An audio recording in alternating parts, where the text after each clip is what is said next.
Alright, we're moving to Stockholm. This place is pretty cool. Look at this. Nice place to dine in this little center here. And look at all the flowers and the fountain back there. You see the fountain back there? Yeah, I did. Did you? Look at this menu. Wow. Of course, that's backwards for you guys. Alright, here we are. First morning on the job. Getting ready to leave our hotel. Peter's doing his important thing this morning here. He's playing Pac-Man. Alright,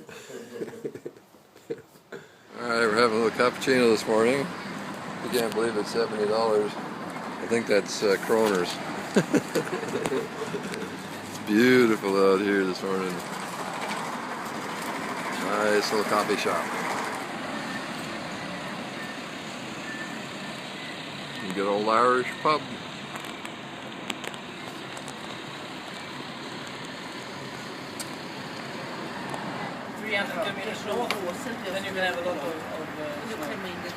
That's I'm from Vancouver Island, British Columbia. The weather's exactly the same. Like the daytime temperature 23 to 25 for the summer, and it goes down to about 15 at night Celsius. Exactly the same here.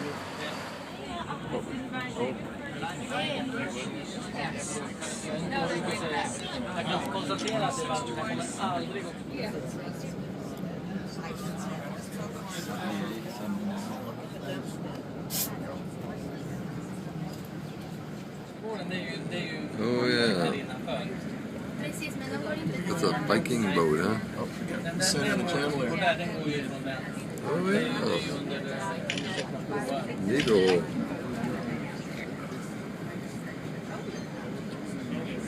Effort going over there.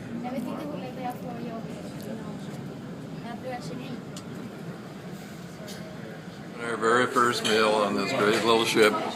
Parked here at Stockholm. Got a great little tenant over here, name's Gomes. There will be ship staff available to assist you. We request that you do not use the elevators, as they may not be available in the event of an actual emergency. A safety drill. You might also be requested to proceed directly to your lifeboat embarkation station. So it's very important that you know the location. In an actual emergency, and once the captain has given the order, the lifeboats would be lowered to the embarkation deck. The rails would be collapsed. Alright, we're leaving Stockholm.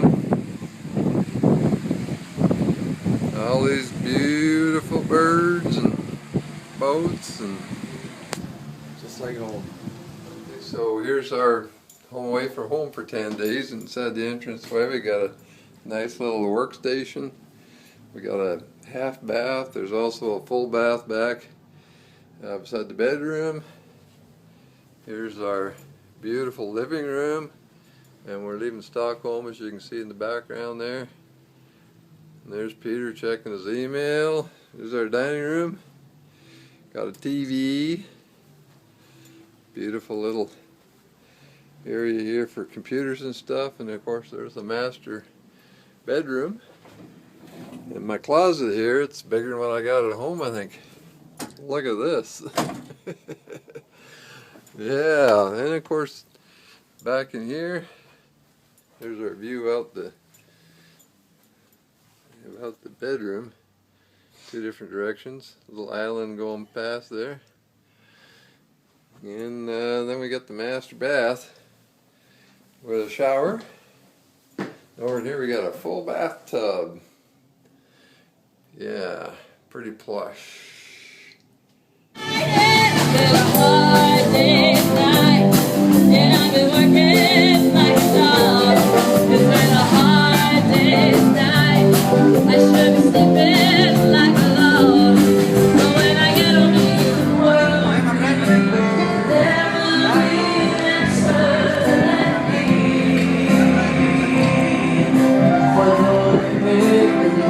There is still a chance, there is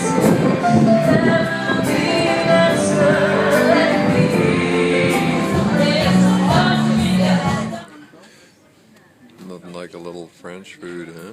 Yeah, look at this menu. Wow. Look at the scenery.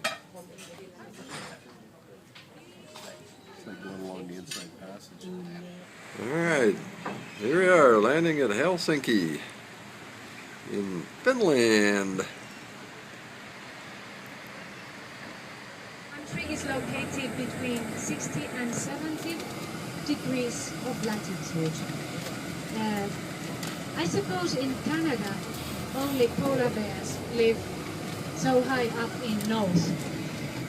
But here in Finland, and also same applies to Scandinavian countries, the weather is quite okay because we get a warm stream in the Atlantic that is called the Gulf Stream, and it warms up the northern Europe.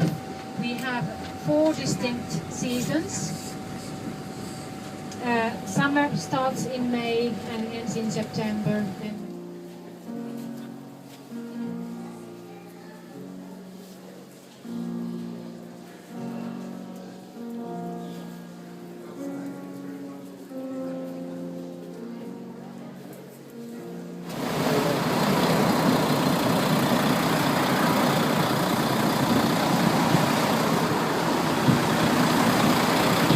Suitable for Finland. We don't imitate old architecture, but we preserve them, we keep them in good condition. And the museum board protects old buildings. But Alright, we're over here at this magnificent statue of Alexander II, and about 85% of the population here is Lutheran, and here's a magnificent Lutheran church in this town square. We're right in the middle of Helsinki.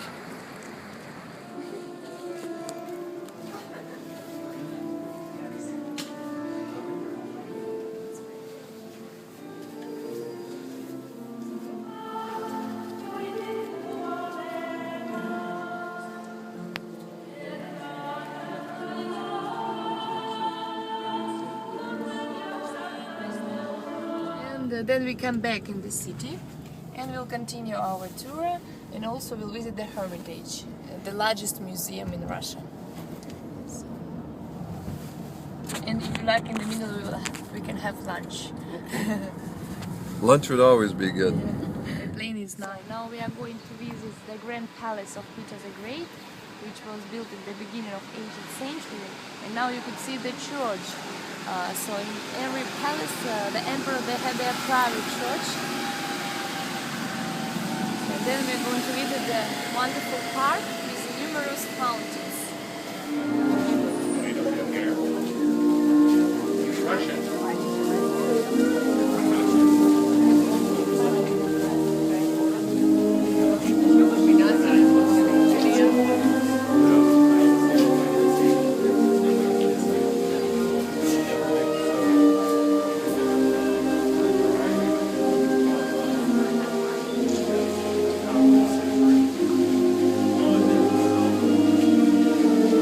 So that's pretty cool.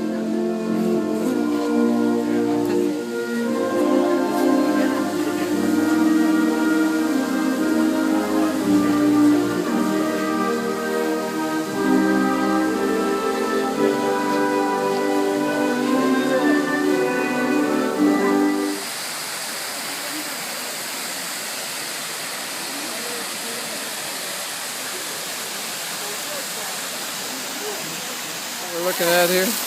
Where we are now? Yeah. We are now in the park of the Peterhof, and on your left hand side is Fountain of Adam.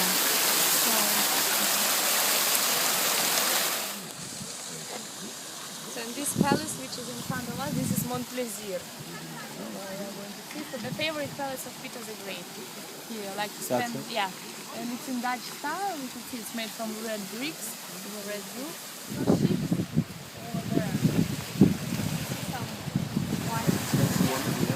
Yeah. So your port is there, and when there are... And that smoke is still St. Petersburg? Yes, not another, it's like suburb. So when it's, there are no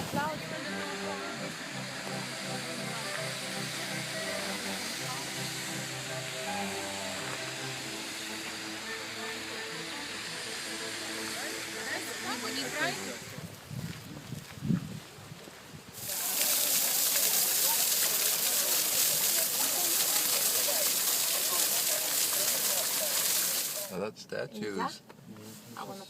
What's the statue? This is a statue of Nicholas I.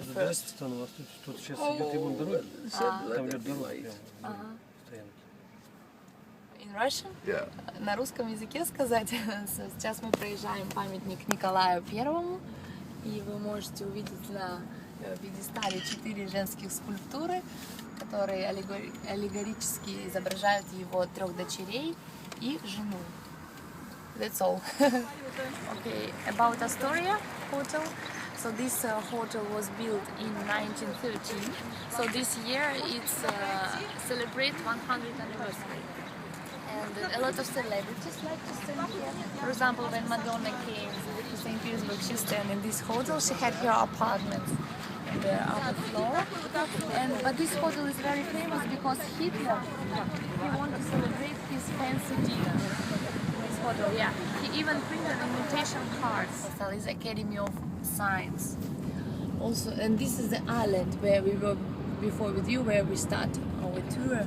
So in that island there are a lot of different buildings of universities, museums, Academy of Art and Science also situated. So we consider it like cultural center in our city. Peter and Paul Cathedral situated on the territory of Peter and Paul Fortress, which was built in early 18th century. Peter the Great, he needed a fortification structure when he constructed our city, because at that time it was northern war with Sweden. So and at first he built that fortress and the cathedral, and it was main cathedral for a long period in St. Petersburg. So this cathedral is the second highest structure in our city. The height of this spire is 122 meters.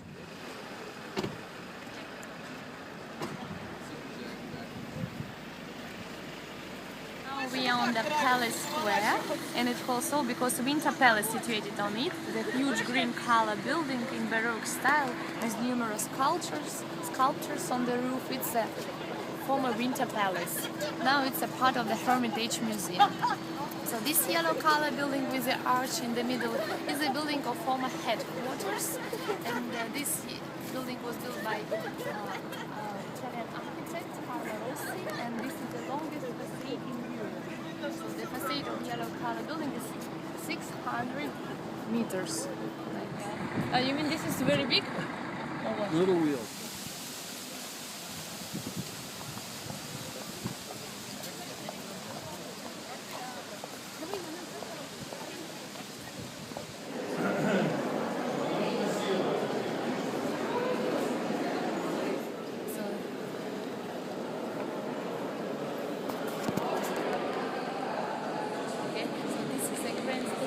Of the Winter Palace. All the guests came to the palace from this staircase. This staircase is done in Baroque style. You could see here a lot of gilded wood carving. All here is a pure gold, leaf gold. And this staircase was made by Rastrelli. The master painted all the portraits 10 years. So that's why in some places we could see empty frames with green taffeta inside, so it tells us that the field marshals died before artists could paint them. This is the beginning of Nevsky Prospect, the main street in our St. Petersburg, in our city. Everybody goes to the street.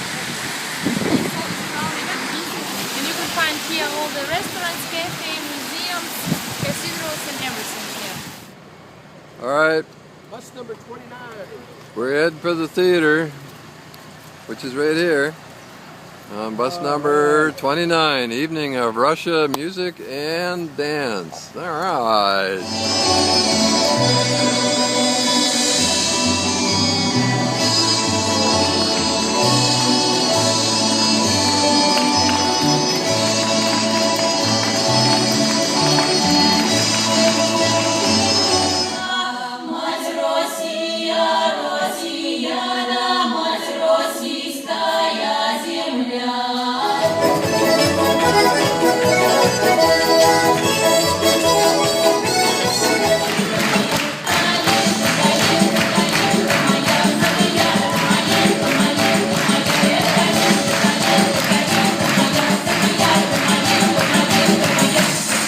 Peter? 10:45. 10:45. Look how late it is still. This is called North of 60. There's our customs. in duty. Well, here we are early on a Sunday morning. We're going to Russia. The rest of the group is going all over the heck in creation today.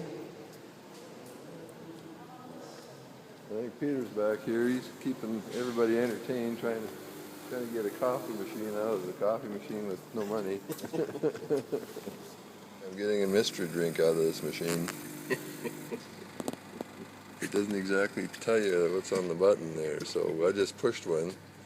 And hopefully I'm going to get one of those. We'll see in a second. Done? Hot. Продолжается посадка на скоростной поезд номер 153 Сапсан. Here we are on our Sunday morning bullet train ride off to Moscow. Hi, Peter. You're doing your favorite thing, getting ready for breakfast. I'm doing my favorite thing. It says it's 14 degrees out there, Celsius.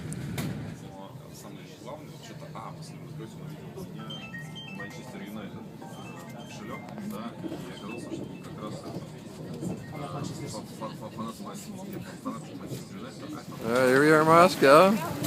We be at the train station here. Our guide's making arrangements for Red Square in the Kremlin. Train stations. They asked me what's that. There is another train station that goes to Kazan. Probably you heard that this week the Universiade finished, was over in Kazan. Yeah. So another one here, just on a little bit at the back, yeah, just you have it exactly here. So it is the building of the Leningrad train station, and a little bit at the back, the brown building that is known in Moscow as Pushkin Square is devoted to the best and the Under construction. yeah, as always. We can find here the monument to Alexander Pushkin. It is over there. Okay. So it is the well-known poet of Russia. Has no, not much, yeah, less traffic, not many cars, and you can see these broad streets that were constructed in Soviet times. Yeah, and that's really incredible. That's the Kremlin. This Beautiful building building. is the Kremlin. Okay. What was it? Yep. So and all together it's called the Kremlin. Yeah. So Kremlin, Citadel, It is the same. same thing. Yep. Okay. And on our left is the building of the Bolshoi Theater. Так. Ну, туда придется нас-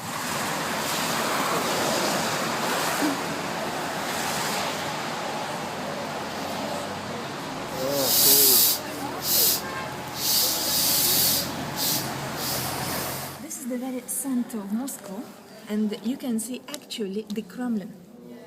And as I said, it is the fortress. Where are we right now? Right now we are over here. Okay. Okay.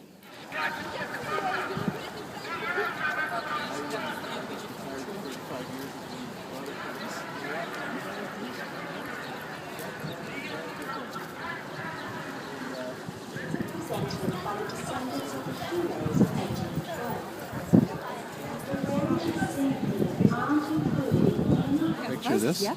Yes, we can. And here in a couple of minutes there will be also the changing of the guards. We are in the area of Alexander Garden, where another river used to be, but now it is under our feet, piped in the ground.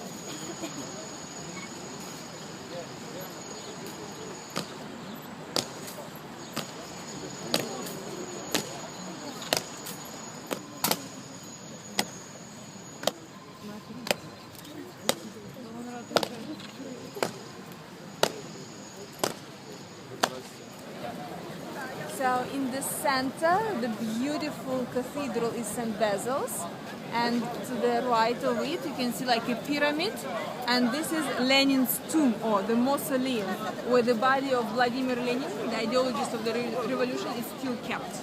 Not defended by the natural defense, by the river, and that's why they put cannons in front of the towers, and it was not allowed to build buildings. 19th century.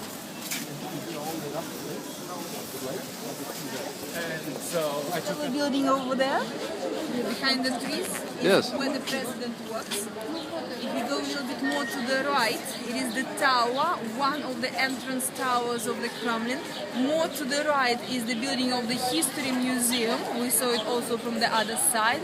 And on the very right, we can see a beautiful pink church to the Kazan Virgin Mary. People could do shopping anywhere. And around the same time, the shopping mall was given the name of the main department store that actually stands for this abbreviation. Happy birthday.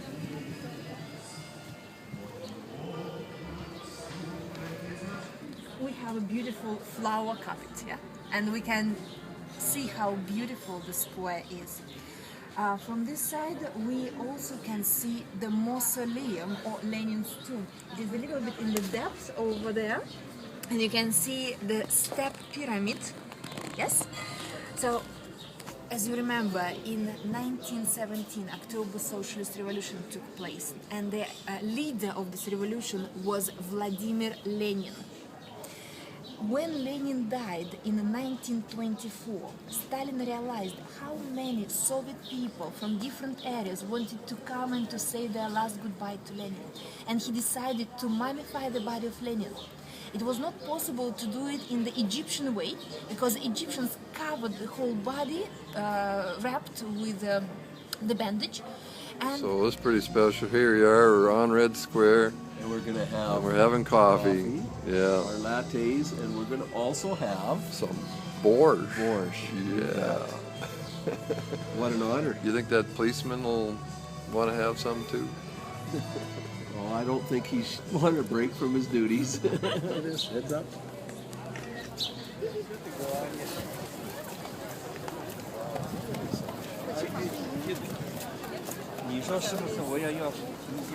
Here we are, Red Square, the Kremlin.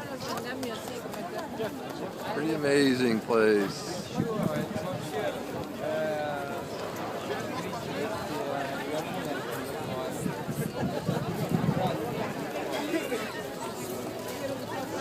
Oh,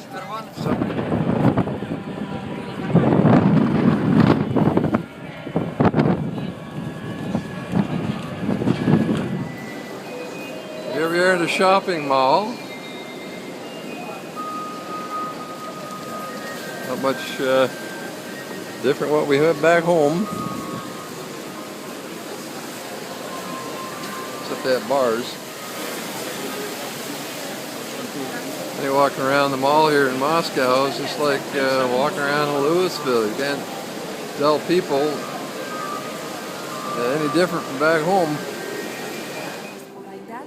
They were built in the Gothic style, because this style we missed in Moscow during our architectural history, and that's why these buildings are called Stalin Gothic buildings. Oh. Okay, and this is the hotel. It was built to be a hotel. So that's like the pillars and the... Yeah. There's all the statues, just the ceilings like that, showing the just the Soviet people. This is how Moscow looked in the 1970s. 70s. This is how it looked in the 70s? In 70s. And we can see here the Kremlin. Actually, we said the Kremlin is a fortress, and that is what in front of us, the very fortress of Moscow. 70,000? 70,000. In that stadium? It is the National Stadium of Moscow. In 1980, here the ceremony of opening and the ceremony of closing of the Olympic Games that we hosted took place. Wow. So, and we can see here the panoramic view of Moscow. If we start from the very left, we can see modern buildings. Yeah. Dome, we can see like a candle, a white body and the golden top. Can you see that? Uh-huh. It is the Kremlin, Ivan the Great Bell Tower of the Kremlin. And behind this, Moscow State University. Moscow State University. All right, MSU. The MSU of Russia. From the 12th century, they started the construction of different monasteries and convents around Moscow. They look like fortresses because At that time, they were constructed on the main roads leading to the city, and they were the first that actually won the way of the enemy. They informed citizens, and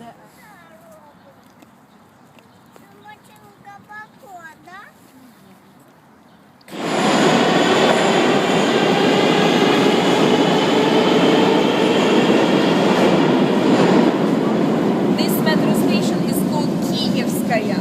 And in 1954, when this metro station was constructed, in the Soviet Union, they celebrated the reunification between Ukraine and Russia.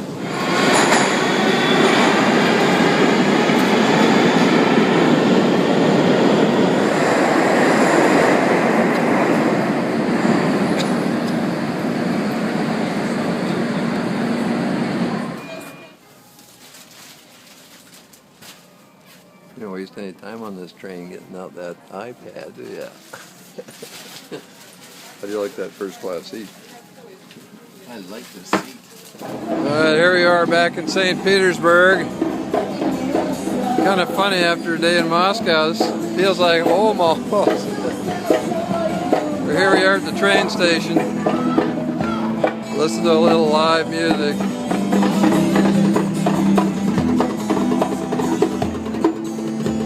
Oh, been a long day. Russian troops left Russia to struggle against Napoleon. And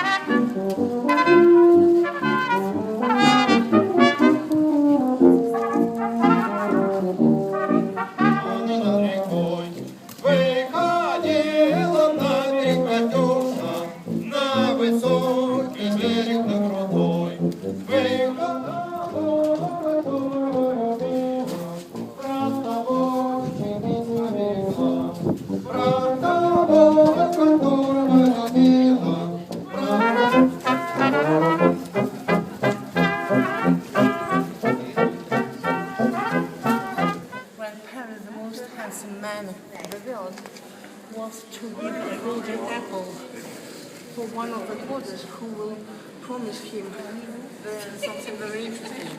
And when he offered him love of the moment palace and the so the barometer and clocks are copies because it was impossible to take them off. You can see barometer, and it is changeable weather.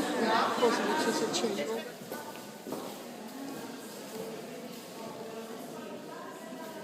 Most beautiful ballroom of Russia, 1,000 square feet. And it's easy to see letter E and number 1, which means Yekaterina I, Catherine the First, Russian version, first owner of this nice building. But this building here during the reign of her daughter Elizabeth, some are polished and some are not polished. Some shine or are shining, some not. To make special movement of light, it was made especially. 150 best craftsmen of Russia, 10 years they did this decoration of this.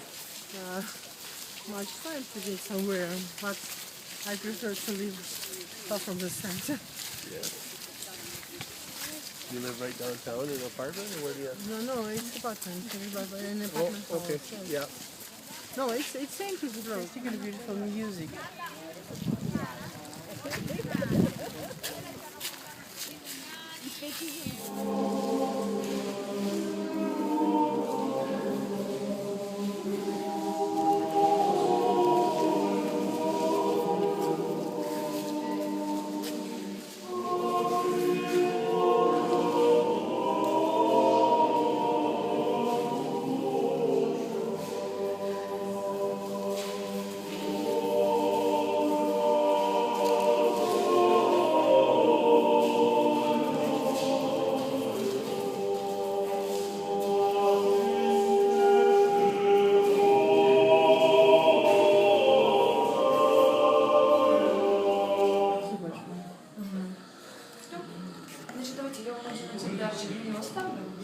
Да, хорошо. всякий случай. Да, декларируй. Значит, заходит Не, ладно, по-английски оставьте, один по-английски лучше меня. Да, хорошо. Сейчас салатик 10-15 по заказе. Кофе, напитки в течение 5 минут. Напитки. In a couple of minutes we will have coffee. And then we'll 10-15 minutes.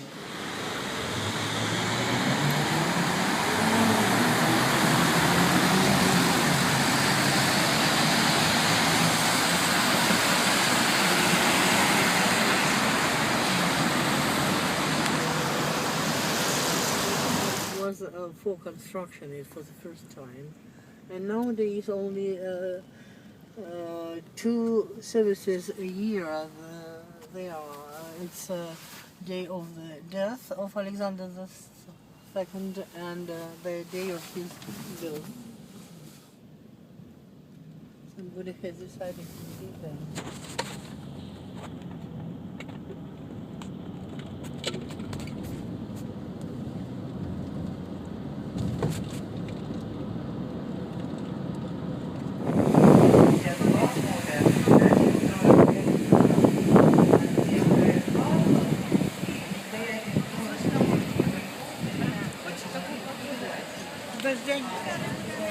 When I was entering the university, there was special application form, and then must put, have I good relatives abroad? Can you imagine? It was a very, very important.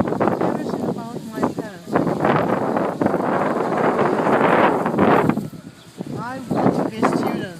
What for? Why do you need to know about my grandparents? What for? Students fell in love with a Polish very beautiful girl, and they couldn't marry because Stalin made it law. They made the law that you couldn't marry a foreigner.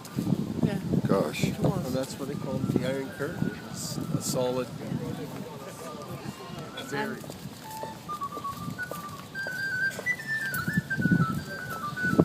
So why do they call this the Church of the Spilled Blood? Because Alexander II was mortally wounded here, and 3 years his blood was spilled, and 3 hours later he died in the Winter Palace. All the people at Starbucks know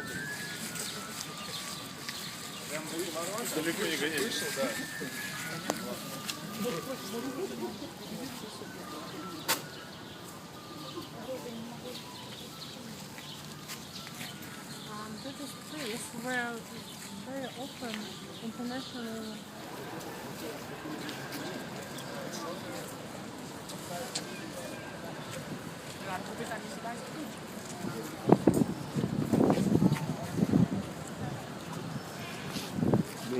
amazing that it wasn't destroyed during wartime. Yeah. And so this cathedral appeared 23 years later. So it became famous because inside you can see fantastically beautiful decoration of mosaic. So when did they start building it? When did they start? Everything had happened in 1855, and 23 years later it was open. And 7,000 square meters of mosaic decorating. It made, we've seen it. So did they actually the Germans did try to blow it up? No. No. But they wanted to.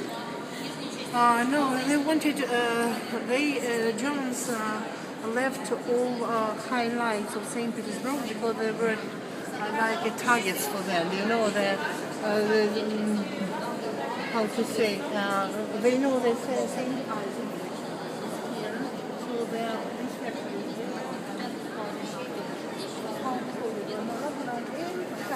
Identified targets yes.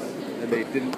But the main theme of the whole church is the last day of Jesus Christ, basically. Subject of which is taken from New Testament of the last day is around just the place where this above the pavement and because it was this subject of depiction was chosen. It's a Roman guard behind them. So it's Pontius Pilate, right? And yes, and you can see a rhodonite fence around this place. So This is a unique picture of Jesus Christ when he was a boy. You can see it in the dome. Oh In the yeah. center of the dome. So what's the center of the dome? Getting dizzy? That's Stroganoff Palace. And owner of this palace, Stroganoff, he had problems with his teeth. He was very, very old one. And so his cook invented this kind of dish. So he cut it beef in very, very small pieces, and so it was easy for his master to chew these pieces. So beef stroganoff came from this palace, from this nice palace.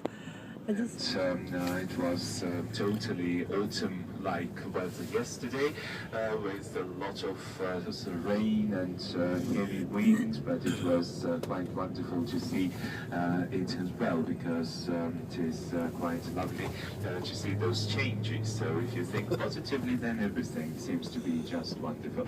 And today it is much warmer already, and the rain has ceased, which is also quite nice news. And I hope that it will be... which was built here in the 16th century to protect the town from the enemy coming from the sea. And then imagine that here was this theater,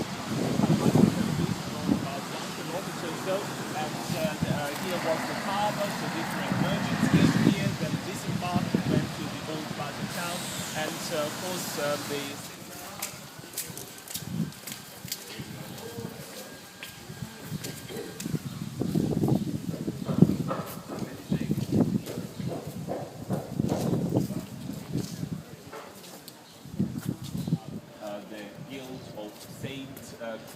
Canutus Guild.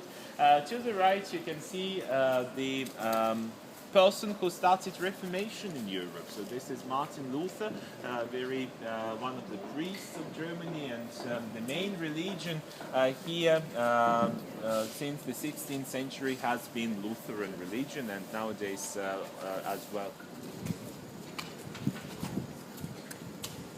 So this is Tallinn in Estonia. There's about 1 million people live here. This was a Russian until 1991, and it became independent. And the people here speak a language very similar to Finland. And it's very medieval with cobblestone, narrow roads everywhere. Very quiet, very peaceful, very beautiful. Here is called Catherine's Street, and it appeared as a street some 20 years ago when different handicraftsmen opened their smaller workshops. You can see the doors closed now, but from 11 o'clock, so they're going to open them, and then it's possible to see how patchwork is done, or glass is blown out, or stainless.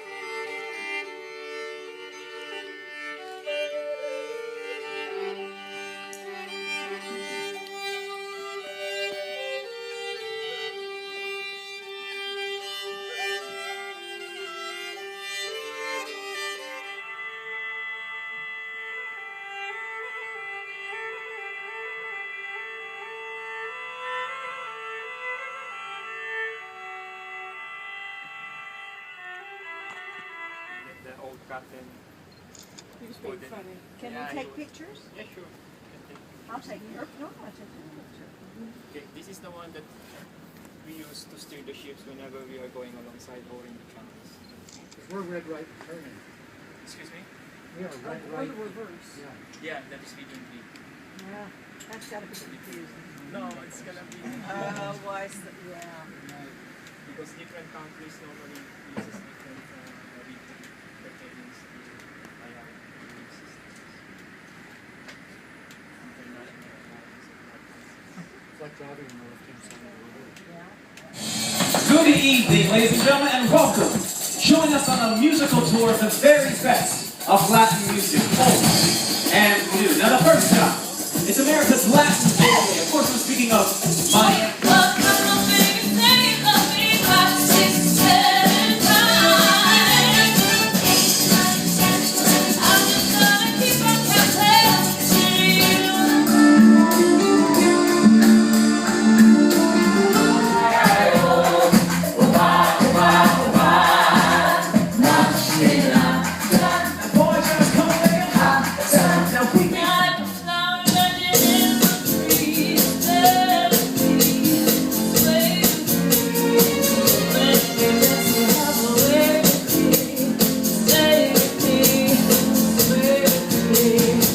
families. Just now there are many embassies in them. And also people from embassies can rent those big apartments consisting of 7 up to 12 rooms probably. Then you would see quite depressive sight, because you know that during Soviet times we didn't pay high taxes. Just now they have grown tremendously. But this center is very active in winter. Also there is steep slope to the Gauja river. The Gauja is from to the left from us, and those steep slopes are equipped with lifts, or maybe even sooner. Typical view of Latvia, those birch trees grow. Our national tree is oak tree, but also birch trees are known. Oak tree is stronger and measured like strength of men than oak tree. And not so many those big apartment houses, and they are also improved just now to the left. They looked quite ugly, but now they're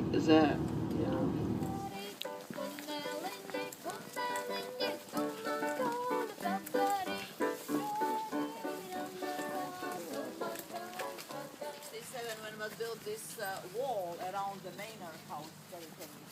And this is new palace also built, but later than the wall, 1874. And it was Kropotkin's palace. Russian Tsar presented Kropotkin with those lands because those were Tsarist times.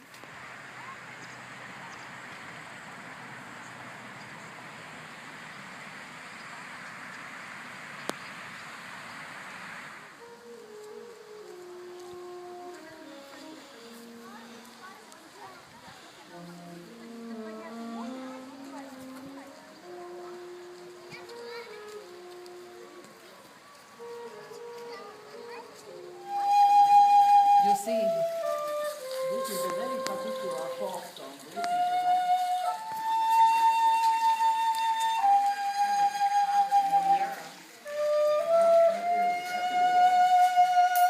Of all this sculpture garden and all the manor house dwelling. We still need to ticket. The house there. That's only one verse, but how many? And, during Soviet times, very often we smiled. We didn't take so seriously those drawbacks which were in life. And this was paraphrased like, I was born in line, lived in line, and spent all my life in line. But it's true, those times. Many verses it has. It's that my horse is so good. I can just go for wet places and nice places, but this year I have to take bride home. But I cannot take her by horse. This year it will be just walking. Next year I will take you to one after another. And the song is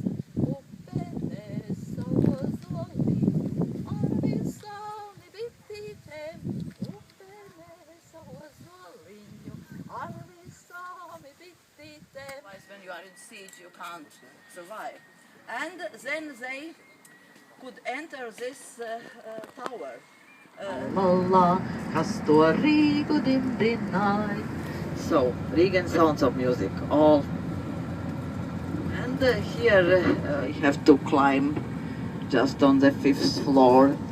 And so usually during Soviet times, rent as such was not high, but for the 5th and the 1st floor, they were less expensive rent. But we can get from the thermoelectric stations, which are heated by gas from Russia, and so we are more independent from their energy. Those ecumenic services on festive occasions, then 4 religions are participating on equal rights. It is Lutheran, Catholic, Russian Orthodox, and Baptism. Of course, we have many other smaller religions, even Krishnas, but they are not like official. They are not forbidden, but neither official.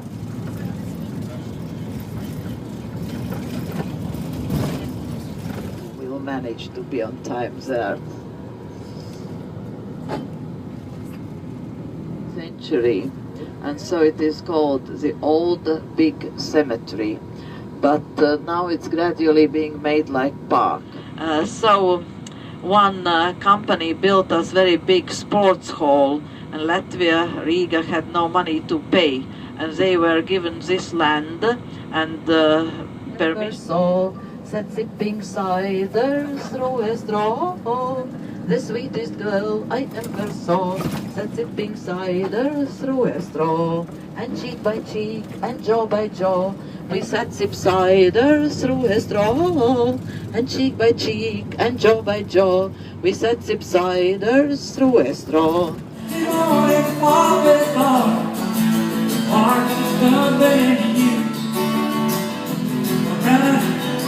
on, you're folks at home that are watching this video. I just want to tell you a little something about the fella that's taking the video. He's naked. He's gravity ain't pretty from where I'm standing, let me tell you that right now. Here we are coming into Poland, docking here. Have a little bit of lunch. As long as it doesn't bite me, I'm right there. Jacek. So two of us, we shall do our best. You could enjoy your short stay in Poland. According to the itinerary, first we're driving to concentration camp Stutthof. But about Stutthof, I tell you more when we'll be close to, to the place. When Poland was re-established as a sovereign state, and young Polish government decided to have armed port. The many small villages were contemplated as a good location to Toruń. Toruń is the birthplace of Nicholas Copernicus, and then goes to the south of Poland. The owner of such house, he never says the price for the apartment. He says the price for 1 square meter. 1 square meter, it means 10 square feet. So, for example, the prices, they start from $2,000. So it's cheap, $2,000 per 10 square feet, or it's also going up. It depends of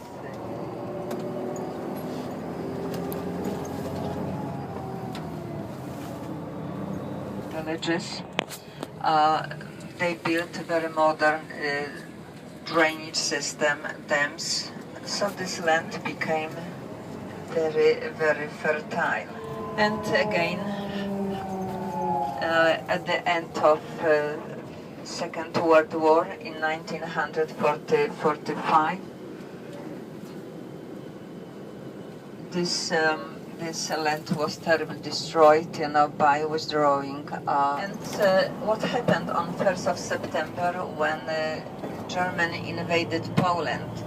At 4 o'clock in the morning in the free city of Gdańsk, so many Poles were arrested, and they were kept in the prisons in Gdańsk, and then they were delivered to the village Stutthof. As Kaisler Heinrich Himmler, and he decided that this camp Stutthof will be joined to the chain of German chain of concentration camps. So since 1st of January 1942 got the status of concentration camp. Heinrich Himmler, no one prisoner could be alive in the hands of Soviet troops. So that's why all of them were evacuated. So that's why, especially end 43, beginning 44, to half of 44, thousands of prisoners, in majority Jewish prisoners from Lithuania, Latvia, Russia, were delivered to Stuttgart. You know, to burn the bodies. So that's why they built the gas chamber. Gas chamber on the beginning served for disinfection of the clothes, but later on they got the good idea, so they can kill more people at once. This small town, Stegna, is very busy in summertime. Going straight at the distance of about 25 kilometers is the summer capital of Poland. The name is Krynica. It's from 23 nationalities. As I said, the majority of the prisoners who were killed here, they were Poles, Jewish people, and then the other nations. From these 110 prisoners were killed 65,000. 65,000 and were died. Even those of them who were rescued, who reached the Denmark, Germany, they were too weak. In spite of good health care, many of them died. One of the prisoners was my father. He survived. You know, those who survived, it depended on their profession. My father hated the profession, his profession. His parents forced him to be a tailor, dressmaker. He hated. He never worked later on as a tailor, but this profession saved his life because they needed tailors in one camp, in another camp, so they moved them from one camp to another. So that's why my father survived. We are turning left. What do we see first? On the right side hand, we will see first the village, we call village, Villa of Commandant. We call it Commandant Villa. It was former forest Polish courts. And so you will see that those who were sentenced, you know, in Poland, many are not guilty. But then we will see the other list of this staff, members of the staff. Look at the map. It is the old camp, and in 1943 they started to build new camp, and you see this the Jewish part. In front of us is the we call it Kommandantur. When the crematory was built, we can see you see the chimney. So at that time, when officers welcomed the newcomers, they said, "You have to work very hard here because from this camp is only one exit. Do you see the chimney of the crematory? It is your way out with you." So they wanted to warn prisoners, don't try to escape because you will see what's going on. Yeah, they hanged those when they wanted to hide, you know, what they do. And you see the barracks, you know, under officers and the guard barracks. And but look here, you see this special camp. Who was in this camp? They were the. Have you heard about the assassination of Hitler in Wolfschanze, 1944? So who was the main person was Klaus von Stauffenberg. It was the Graf and prince, you know, kind of prince. And his family, all his relatives and other, you know, they were, because he was killed in Berlin, but families, even far relatives were punished.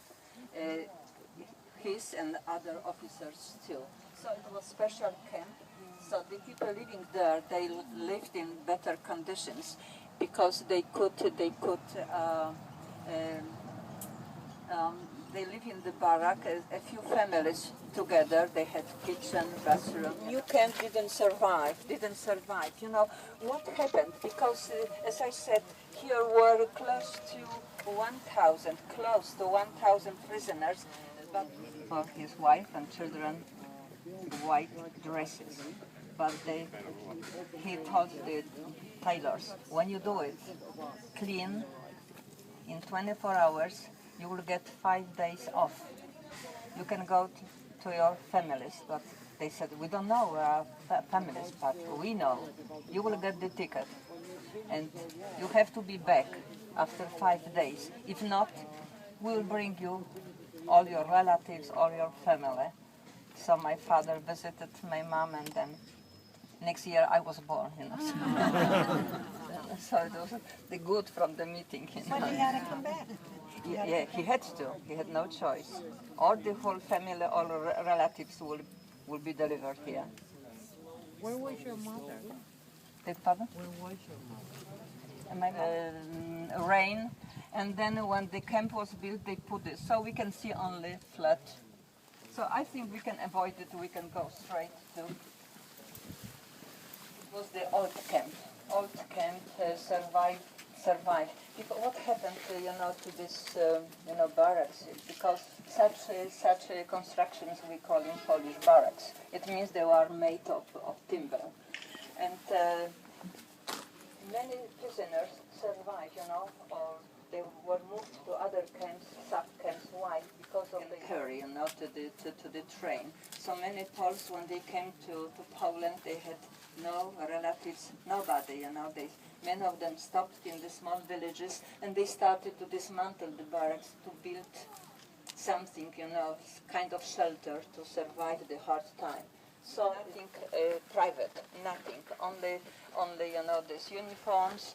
And when they work very hard, sometimes in the German companies, German factories, or they were hired to work in the farms of German owners. No one certificate. It was written the truth, that he was beaten, he was, very, very, skinny to live, and always all prisoners, they had the problems with their hearts, with their lungs, they are just general problems. Look on the left is the map of Europe. There is as I said, it's an international character of the camp house that second half of 1944, they had no time to register, because one would be, look here, look at the map here. It's Stuttgart, and look, it is the Lithuania, Latvia, Estonia, and there were camps. So when the Soviet troops were very close here, so all these prisoners were evacuated. The majority here were the Jewish. The Germans supposed that the prisoners should be here, should survive from 6 to 9 months, then should die. What was the main killer in the camp was the hunger. They were always hungry, and they were, and then diseases, typhus and others. Because being always hungry, you will see the menu what was served, for breakfast, lunch, dinner, and supper. You will see what kind of menu. So when the prisoners were in the forest, when they walked back to the camp, when they found on the field the raw potato, raw carrots, the skinny body after death, weight about 28 to 25 kilograms. The dogs weighted more than the prisoners, so they were treated better. They had especially trained dogs, no blankets. What they got, from home, they took the straw or hay from the forest. Prisoners slept until, in which conditions, until 1941. In 1942, it looks better. Here they quote the prisoner number 103. He said, we were in block number 14. We slept three of us in one bed, in such a bed. But at the end, in December 44, we had to sleep 4 of us. So working very hard during the daytime, we couldn't relax at night time. We had to sit. It was not possible to lay down. If we wanted to turn, like now kids are, playing, so they turn. And but they said the night wasn't so bad when we compare. From time, not very often, the German staff organized so-called roll call, So all prisoners, they had to stand, straight, no words. They didn't know for how long, why they have to stand.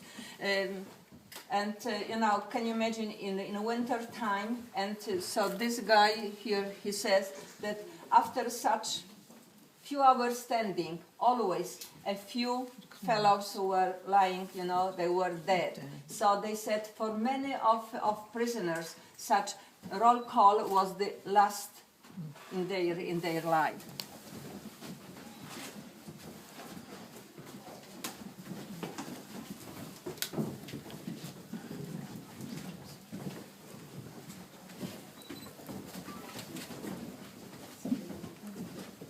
Management of the camp decided how many calories could be served, for prisoners.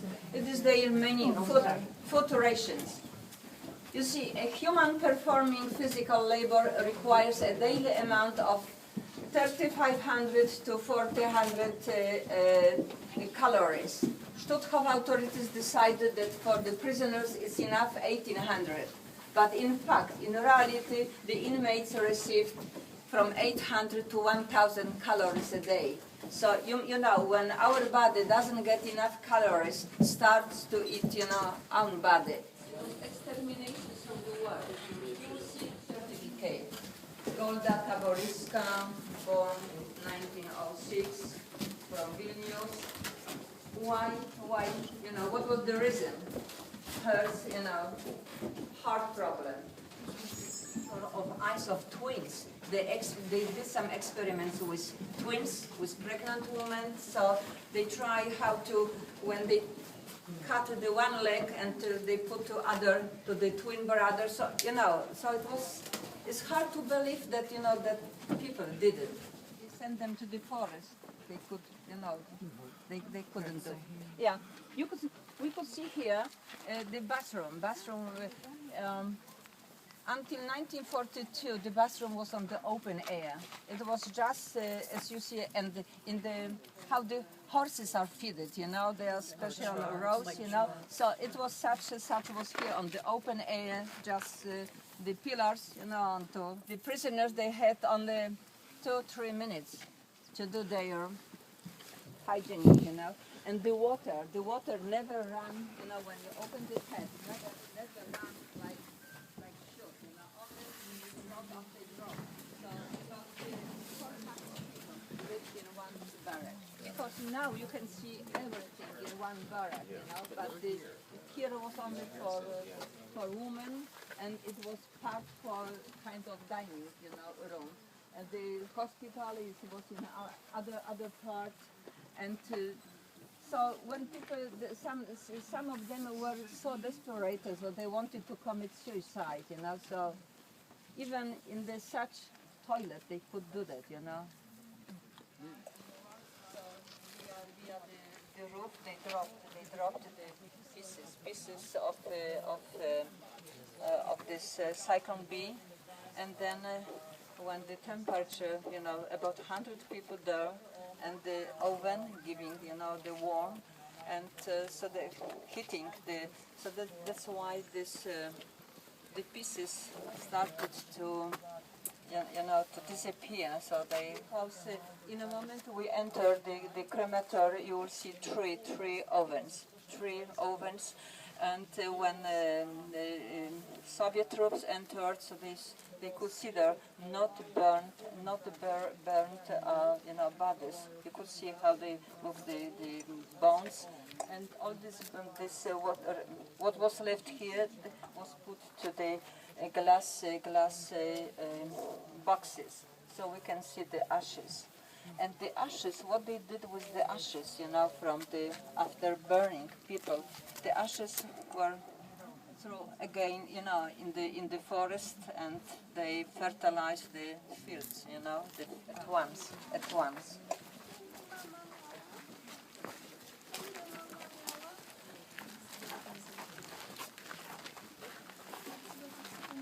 Until now, there is no one day all over the world without a war. All over the world.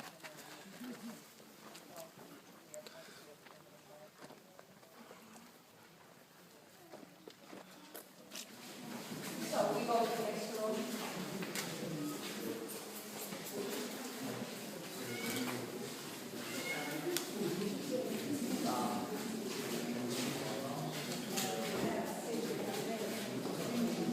They overnight in the church.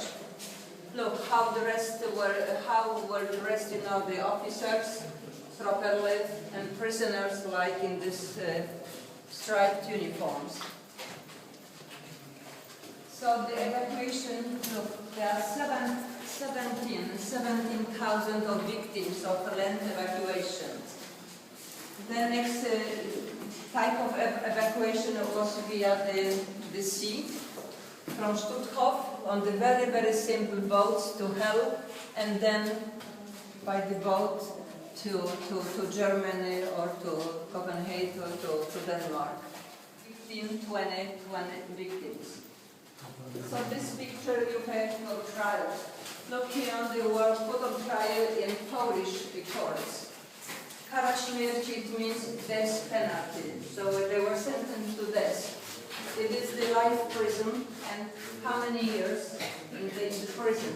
Only look, 2 not guilty, 1 not guilty. It was in Poland, in Gdańsk. Look what happened to those who were put on trial in Germany.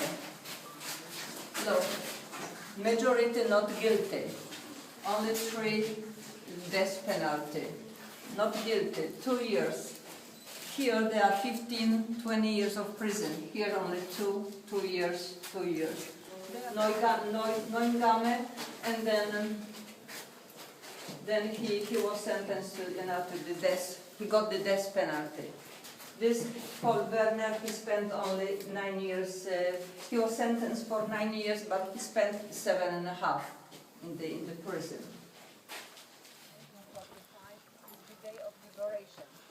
Day of liberation of this camp. So twice a year here in the camp is the special meeting, special service. There is the 2nd of September. It is the first day of this camp, and then next time we meet here on 9th of May. There is special service celebrated not only by Catholic priest, by the Protestant, by Jewish, by the Rabbi, and so start to talk. There is a special decoration. It is the cross on Grunwald on 15th of July, 1410. It was the biggest, the greatest battle in the let's say medieval time. The Polish kingdom and Lithuanian kingdom, they fought with the Teutonic Knights. So the Polish king was the winner. What does that say again? It's a reminder to future generations? No. There's written there. There's written in Polish.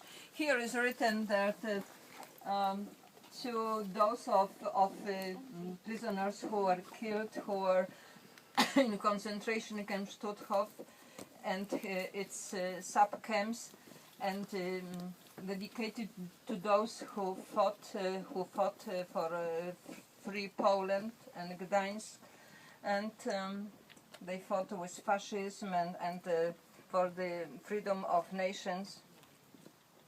And the Council of Polish government decorated this place, Stutthof, with this cross of Grunwald. And what does that say again over there? Or There is, here is the time when the camp was liberated.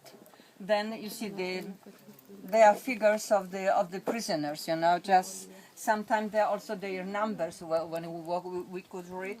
And there is, so I told before, let's one generation inform next generation what happened here.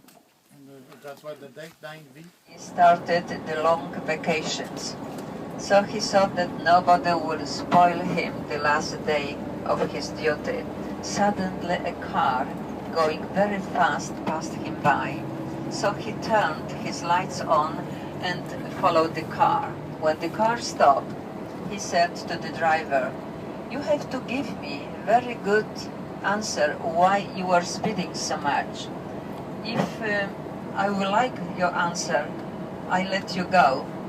And the driver answered, "Officer, 2 months ago my wife left me for a policeman. When I saw your car chasing me, I thought that you are going to give me her back." So the policeman said, "Good answer, go, you are free." So as with music. In a moment, ladies and gentlemen, in a moment we stop here.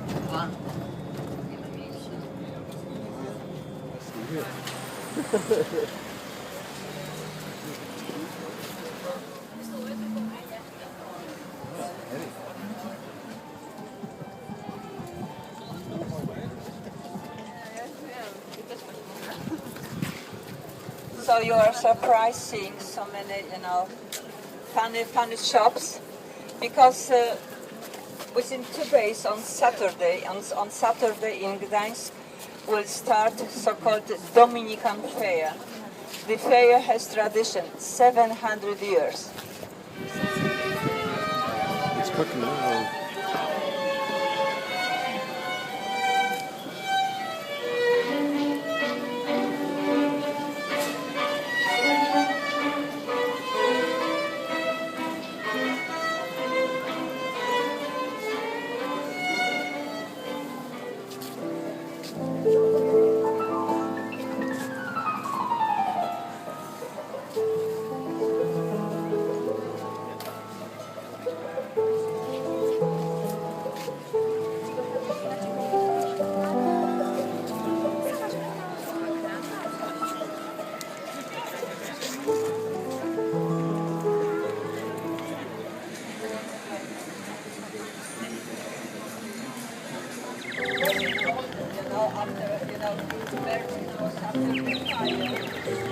Very wet area. So that's why before they started to build the houses, they put a lot of oak tree pillars deep in the ground. Then they started to build the foundation and the house. On front of the house was built such porch. Under the porch was the cellar. And such porch protected the house against the water. Statue of Polish King Zygmunt August. It was so tolerant. The first edict of religious tolerance, it was given by him. So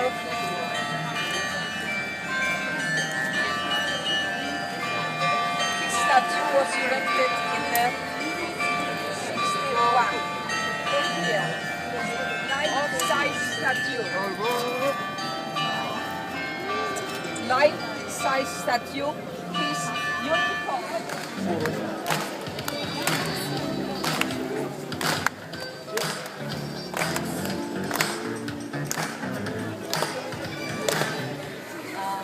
To have officers to meet, And also you see is the tourist information there. It means all the walls, columns were covered with frescoes, with paintings. But only to the end of 16th century served as a Catholic church, then was taken over by Protestants. They ruled here until the end of the World War II. Terribly destroyed. 30% at her dress. It's so, I'm afraid that when I touch it, I can damage it. On the floor in this church were 520 gravestones. Under each were buried 5 to 6 persons. But when the part of the roof fell down, so many of them are broken. Each one has the name. What do we see? On front we see the astronomical clock. Astronomical clock 1473. At that time it was the highest clock inside the church, 42 feet high. Consists of 3 parts.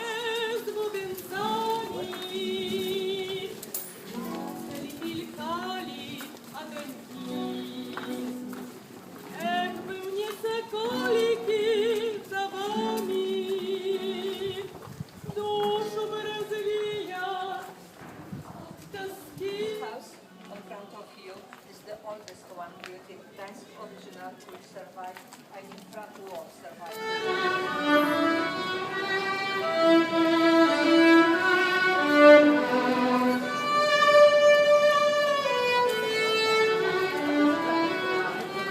Alright, so here we are, Rome, Denmark. Beautiful sunny morning. Peter's enjoying his butler breakfast. Downtown Bornholm Island. Oh, he's already been up and checking out his email out, all that stuff. And I've been over here getting my iMac fired up.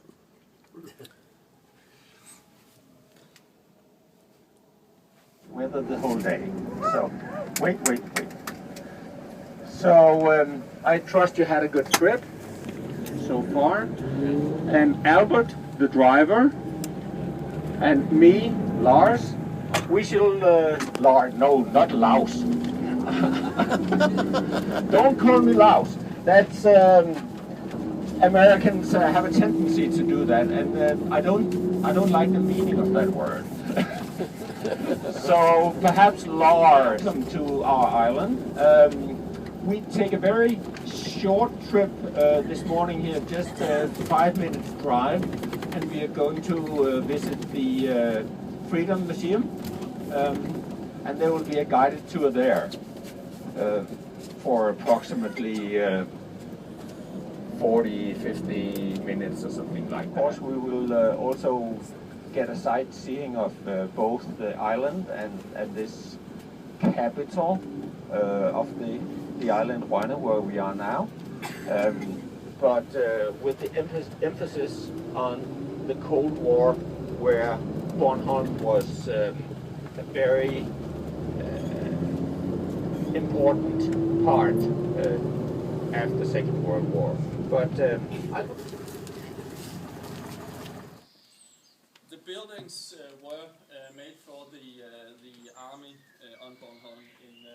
Most of it is from 1841. You see the sign there. But some of it, the lower part, are from 1816, I think, from around the end of the Napoleonic War. And it was made for the army. And it has been used by the army on Bornholm until it was transformed to a museum in about 30 years ago. Yes. It's about 70.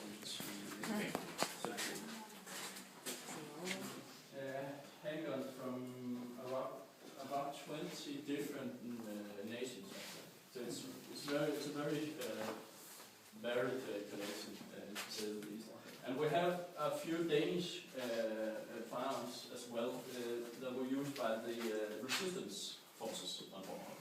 There were never a large resistance force on Bornholm, but there was some, and they used, of course, the weapons they could get from the Allies and the weapons they stole from the Germans, and also former Danish Army issued rifles and machine guns. Oh man, it's just so beautiful out here. This is the Danish island of Bornholm. We're in the city of Rhone. There's Peter. It's the museum that we just visited. It's all about the war. There be our bath.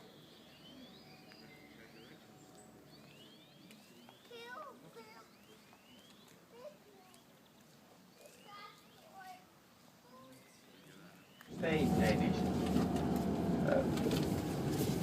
And also during the Cold War, the people on Bornholm were very afraid of what would happen if the Russians stayed here or. So now we're going, we're right here, and we'll take a tour of the walking streets of Rønne and see houses and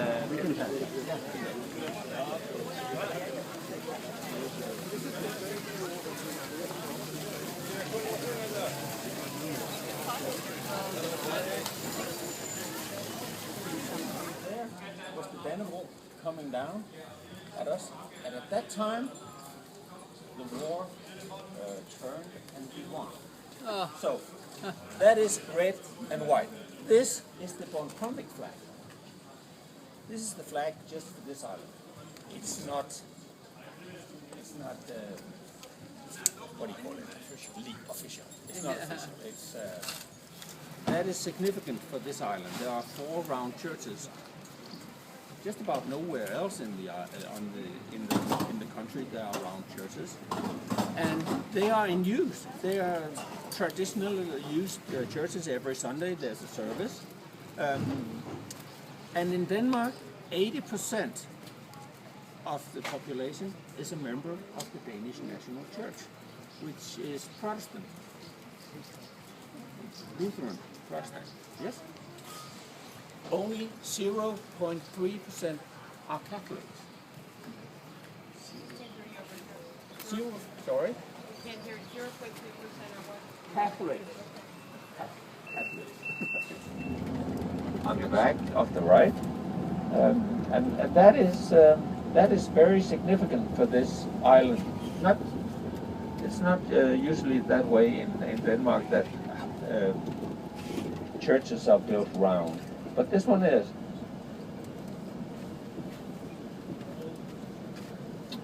This particular church is from 1160. No, well, that's round also, but ordinary cemetery, right? And the fence around it, fences in the holy ground. Inside the fence, this is holy ground. The Russian soldiers that died during the Second World War, because of communism, they were not allowed to be Christian, holy. So, this graveyard was made outside the holy ground. Sad. But that's how it was. Oh wow. It is so beautiful out. It's about 70 degrees. Cool breeze, sitting in the shade here, drinking cappuccino. Love it. Salmon is very big around this island here. Huge big salmons, 1 yard, close to 1 yard are fished here.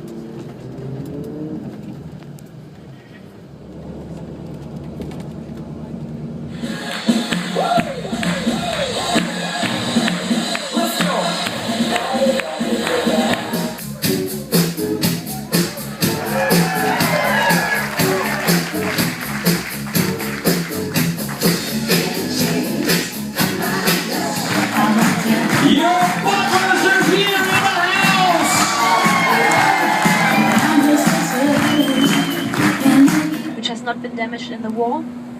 and is in its original condition, and this is why it's so famous. And it also has a very, very wide and beautiful beach with very clean sand and clean water. And we do not have any kind of sharks or snakes or crocodiles here, as you might expect. One second, because they don't throw them up. So we're only allowed to do 60 miles an hour. Yeah, 60 miles an hour. And that's what we're doing now. That's what we're doing now. These guys here, they're doing anything they want. They can drive as fast as they want and as fast as the car will go. Waiting at least 15 minutes and at night half an hour. And we complain about that as well. And just in front of us, if you're gonna keep driving for a few meters, we're gonna take this tunnel here. Then we're gonna drive by airport Tegel. Berlin used to have 3 airports. Tegel, Schönefeld and Tempelhof. Tempelhof has been closed since 2 years, 3 years? Yeah? That's good. Hi, my name is Jens, J-E-N-S. I'm your tour guide and I will present you my city, Berlin, the wonderful capital of Germany. And I think the most one of you are the very first time here in the city, so with this tour we can give you an overview about history, the story of Berlin, and that's what I want to present you the whole day here. Prussia, that goes back to a long, long, long time ago. And ladies, you must pay attention here, because this palace was a present of the King of Prussia to his lady Charlotte. Yeah, and so it's also under control of the Secret Service here. Scientology Church. Yeah, there was a big discussion about Tom Cruise, one of the leaders of Scientology, when he took his film here in Berlin, Valkyrie, about Graf von Stauffenberg. Perhaps you have seen that movie, very popular. The city was erected once upon a time, is very swampy and marshy, you know. We're built like a Venice and Amsterdam on small islands. If it is possible, take everything with you which you really need. Everything more you can leave here in the bus. You know, that's our rolling safe, our rolling home for the whole day. You will stay the whole time.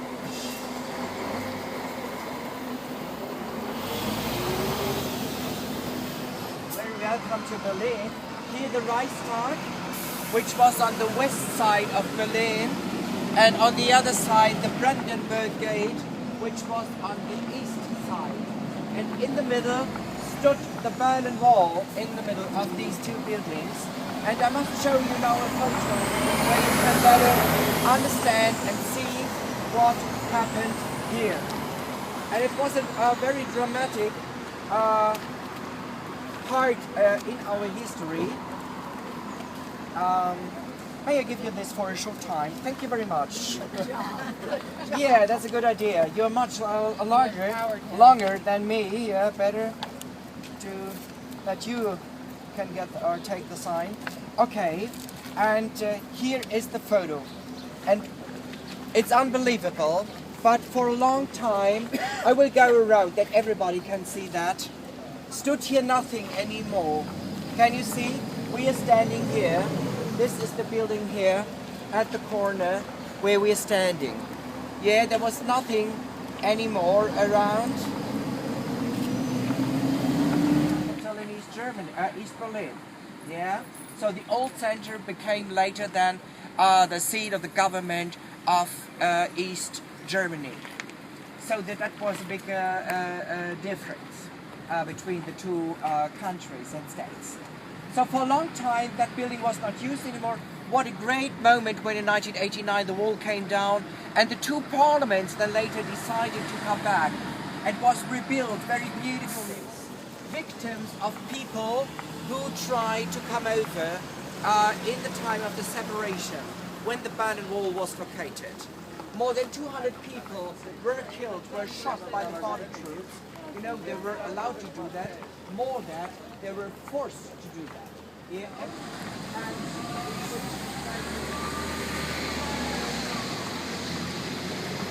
The highlight here, Paris has its Eiffel Tower. We have our Brandenburg Gate. This was a tax house. A tax house means we had 18 tax houses around the city, and only this one here survived everything. And it is so beautiful, decorated and designed and built in a Greek style. Yeah, that was fashion in the 18th and 19th century.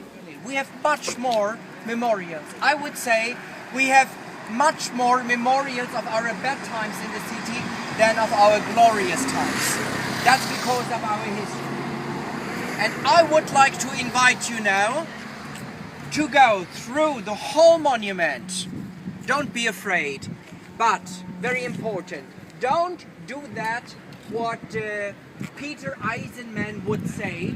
He said, lose your mind inside this field, be curious, be mad, whatever, about that what happened. That was his idea, but there's something more behind it, but I would like to talk with you later, so I don't want to tell now so much. Here in the city, it's now an exhibition about the darkest times of the German history, because behind this Berlin Wall here was located a wonderful palace once, used by the Nazis between 1933 and 1945 for the headquarters of SA, SS and Gestapo. Here on left-hand side is standing a very big Nazi building, the former Ministry of Aviation. Here was the seat of Hermann Göring. Yeah, Hermann Göring was one of the very big bosses behind Hitler.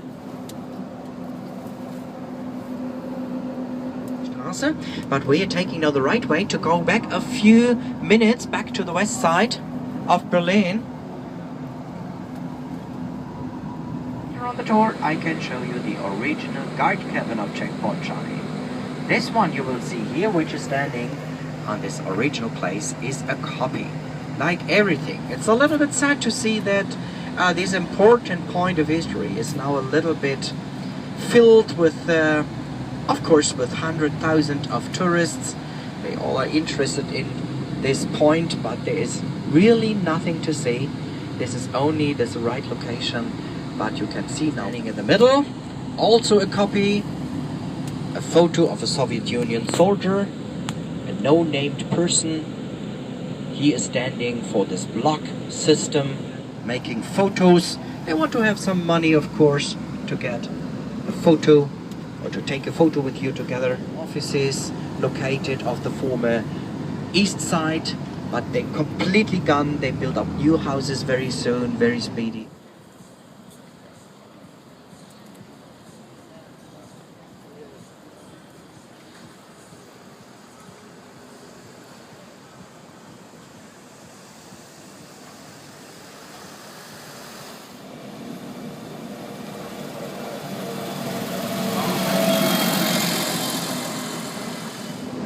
Invited 120 artists from all around the world to come to Berlin to celebrate with their paintings on this part of the wall freedom, peace, separation and unification. And this is this legendary line. Yeah, on the right hand side with famous graffitis.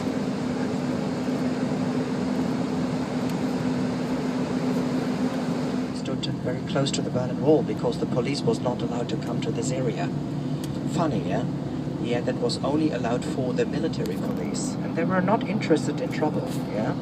And so a lot of people like that, to stand very close to the Berlin Wall, yeah? And to make a little bit fun, because they were officially on the east side, but on the west side of the Berlin Wall.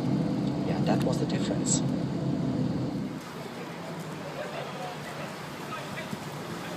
You gotta be kidding. Those guys are drinking beer, sightseeing, traveling around Berlin.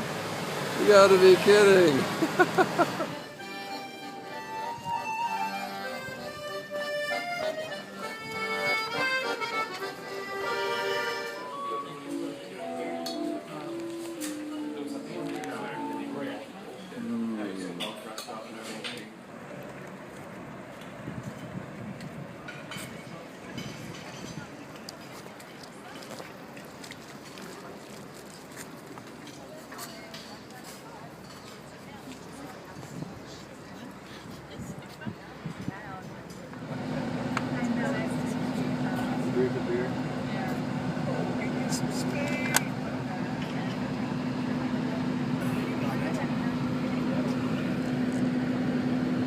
imagine all the calories you'd be burning up.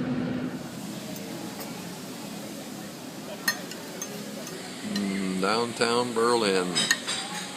Stopped to do a little shopping, except we forgot to do the shopping part. Peter's doing the strudel part. Me, I'm sticking to the basics. Cappuccino, glass of wine. Who are far distant from you, that they take the greatest pride, that they have been able to share with you, even from a distance, the story of the last 18 years. That would advance dramatically the cause of freedom and peace.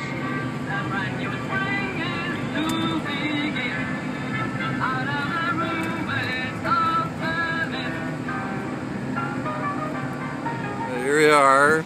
This is the palace of... I forgot what the palace's name is again. It was a gift. It was a The gift. guy gave it to his wife. Oh yeah. Nice gift. In Berlin. Look at this, just for us.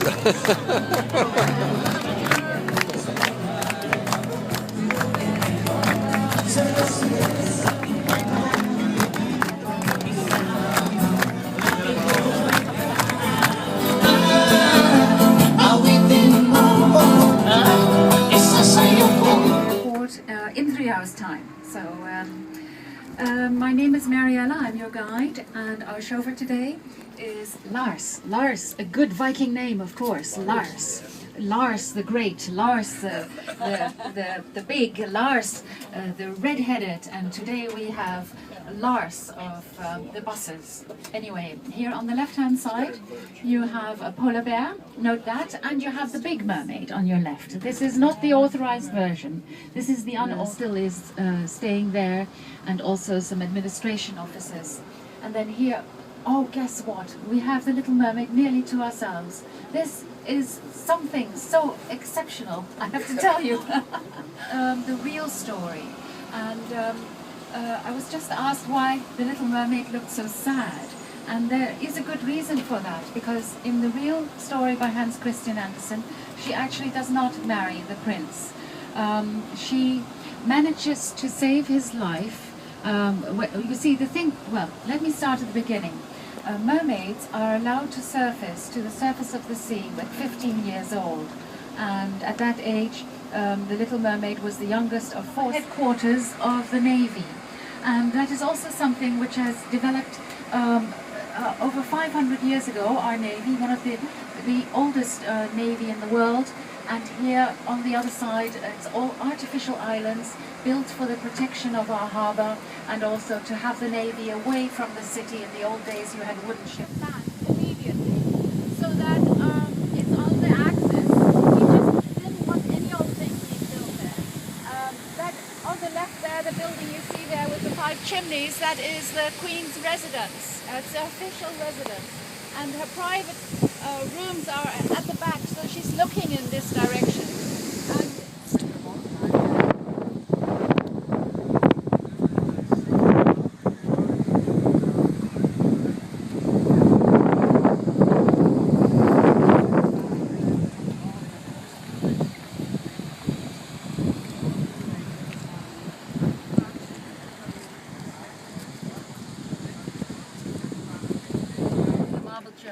Just stood as this ruin until the end of the 1800s, when a rich banker, the first guy who started a bank here in Denmark, Tietgen, from his own private funds, he finished that church.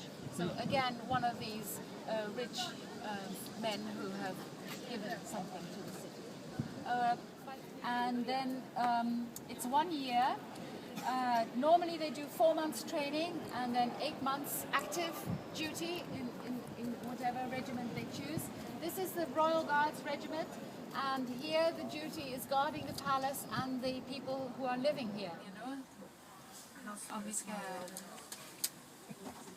køre bare lige ud, mand. Og så til venstre, og så lige ud, og så til højre. Jeg tænkte bare på, om du ville have været op af godt og So the sailors used to come here, docking the ships. After loading the goods, they would be paid, and of course then they would spend their money immediately. The last one on the right-hand side here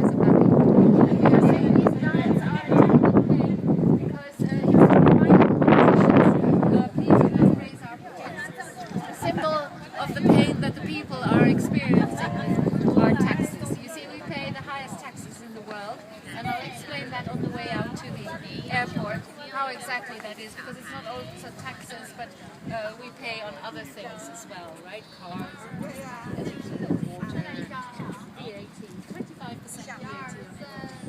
So let's cross and have a 1,000 people are living in an alternative lifestyle. So that's down here to the left. And Christiania has existed, oh no, sorry, next row to the left. Christiania has existed now for 41 years and now has become sort of embedded in our culture this idea that we are willing to help the people who are not that well off in our society. And it's done through our taxes, the state, and through our government. The state gets its income from direct taxes of our income. Average tax is around 45%. The highest tax bracket is 64%. Now, for that to make sense, you need to know what we earn. And I know this in euro, which is 45,000 euro in average income brutto, which means before tax, for a teacher or a nurse. And they will then pay 45% of that in direct taxes. But we have a lot of hidden taxes, like 25% VAT, 180% on the import price of cars. So when you buy your car first time, basically you pay for 3 cars, import price. Then we also have tax on water and energy. So everything basically is taxed. And that's also why we say, please, no more taxes. And the government has seen that and has not increased taxes as yet. We hope it'll be possible to stay that way. Instead, they have started cutbacks, which are also always painful. It's always difficult to reduce things. But for example, our students get 300 euro a month in, how do you say, student, yeah, well, it's a student allowance, and university is free of charge, so we don't pay for our college, that's free of charge. Basically what we've done is we've given the money to the government, and then we get equal services. So everybody is entitled to the same services, but we make the distance between rich and poor smaller. It's the smallest in the world. The top tax bracket, I didn't finish that, 64%. You have to, everything that is above about 60,000 euro brutto income is taxed at 64%. Government will pay for your rent and for your bills and everything. So you will be entitled to allowances. Although they are making it stricter and stricter because some people have taken advantage of the system, and now you really have to prove that you need these services before you can get them. But at the moment we are trying to reduce, for example, teachers. Recently we had a strike in May where the teachers were they were on a lockout basically because they are employed by the government, and the government was saying that they need to work longer hours.